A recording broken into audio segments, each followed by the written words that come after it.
ഈ വർഷം പുറത്തിറങ്ങിയ മോഹൻലാൽ സിനിമകൾ തിളക്കത്തിലാണ് വന്നു നിൽക്കുന്നത്. ആദ്യം റിലീസ് ചെയ്ത എമ്പുരാന് പിന്നാലെ എത്തിയ തുടരും സിനിമയും അടുപ്പിച്ച് 100 കടന്ന മോഹൻലാൽ ചിത്രങ്ങളായി. തുടരും ഇപ്പോഴും തിയേറ്ററിൽ നിറഞ്ഞ സദസ്സിൽ പ്രദർശനം തുടരുകയാണ്. ഇപ്പോഴിതാ ബുക്ക് മൈ ഷോയിലൂടെ കേരളത്തിൽ ഏറ്റവും കൂടുതൽ വിറ്റഴിഞ്ഞ സിനിമ ലിസ്റ്റ് പുറത്തു വരികയാണ്. ലിസ്റ്റിൽ 2, 3 സ്ഥാനത്തുള്ളത് മോഹൻലാൽ ചിത്രങ്ങൾ തന്നെയാണ്. 4.32 മില്യൺ ടിക്കറ്റുകൾ വിറ്റുകൊണ്ട് ഒന്നാം സ്ഥാനത്ത് വിട്ടുകൊടുക്കാതെ തുടരുകയാണ് ചിദംബരം സംവിധാനം ചെയ്ത മഞ്ഞുമൽ ബോയ്സ്.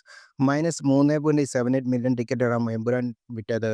എങ്കിൽ 12 ദിവസം കൊണ്ട് 3.34 മില്യൺ ടിക്കറ്റുകൾ വിറ്റുകൊണ്ട് തുടരും പുറകെ തന്നെ ഉണ്ട്. എമ്പുരാന്റെ ഈ റെക്കോർഡ് തുടരും മറികടക്കാനും സാധ്യതയുണ്ട്.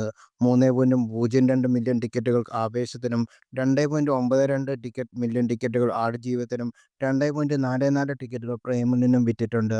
അജിന്റെ മോഷണം 1.89 മില്യൺ ടിക്കറ്റും, മാർക്കോ 1.81 മില്യണും, ഗുരുവായൂർ അമ്പലനടയിൽ 1.7 മില്യണും, നേര് 1.6 മില്യണും, കിഷ്കിന്ധാകാലം 1.44 മില്യണും, വർഷങ്ങൾക്ക് ശേഷം 1.43, Turbo 1 million, Sookshmadarshini 914 K, Bramayugam 907 K എന്നിങ്ങനെയാണ് മറ്റ് സിനിമകളെ വിറ്റ ടിക്കറ്റുകളുടെ ലിസ്റ്റ്. അതേസമയം ഏപ്രിൽ 25 റിലീസ് ചെയ്ത തുടരും ആഗോളതലത്തിൽ 200 കോടിയിലേക്ക് അടുക്കുകയാണ്. ചിത്രം കേരള ബോക്സ് ഓഫീസിൽ നിന്ന് മാത്രം 100 കോടിയിലധികം രൂപ നേടിയിരിക്കുകയും ചെയ്തിരിക്കുകയാണ്. ഇതോടെ കേരളത്തിൽ ഇൻഡസ്ട്രി ഹിറ്റായി മാറുകയും ചെയ്തു തുടരും. 2018 എന്ന ചിത്രത്തിന്റെ കളക്ഷൻ മറികടന്നാണ് തുടരും ഈ നേട്ടം കൈവരിച്ചിരിക്കുന്നത്. 89 കോടിയാണ് സിനിമയുടെ കേരളത്തിൽ നിന്ന് നേടിയത്.